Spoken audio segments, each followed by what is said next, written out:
Pemirsa, saat ini akan kami hadirkan berita dalam segmen Ragam Peristiwa.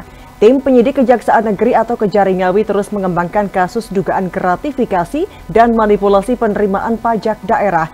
Hingga saat ini sebanyak 35 saksi telah dimintai keterangan dan sejumlah barang bukti telah diamankan.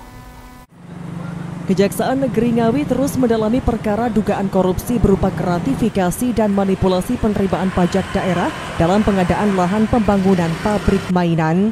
Proses penyidikan masih berlangsung melalui pemeriksaan saksi dan pengumpulan barang bukti dari tersangka Winarto, anggota DPRD Ngawi.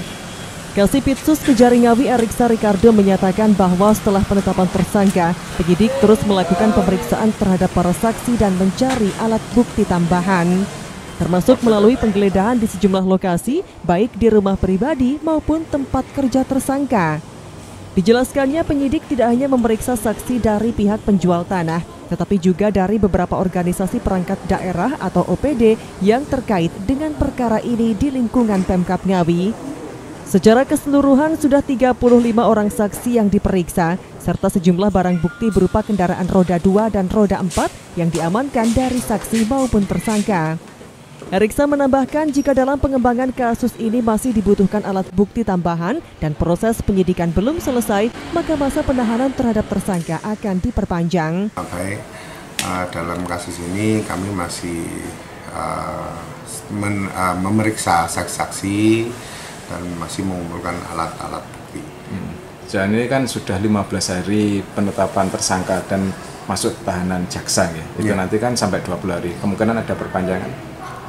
Kami lihat dulu nanti yang kita kumpulkan itu sudah lengkap atau belum. Misalkan masih dibutuhkan waktu lagi untuk pengumpulan itu, mungkin kami akan perpanjang. Upaya mencari barang bukti dengan melakukan penggeledahan di sejumlah tempat masih tetap dijalankan? Kami masih terus jalan dengan upaya-upaya selain penggeledahan masih. Termasuk pemeriksaan saksi? Ya, masih. Sejauh ini untuk pemeriksaan difokuskan masih kepada teman-teman petani penjual atau ke orang-orang sekitarnya tersangka kemarin? Kami melakukan pemeriksaan saksi itu menyeluruh, jadi nggak hanya fokus ke situ saja. Sejumlah barang bukti yang masih atau yang sudah diamankan hasil dari pengembangan seperti apa? Kami sudah mengamankan beberapa barang bukti seperti alat transportasi, dokumen-dokumen sudah. Seperti diketahui, dalam perkara gratifikasi dan manipulasi penerimaan pajak daerah terkait pengadaan lahan pembangunan pabrik mainan milik PT GFT Indonesia Investment, Kejari Ngawi telah menetapkan 1 orang sebagai tersangka. Upaya pengembangan kasus ini masih terus dilakukan. Ito Wahyu, JTV, Ngawi.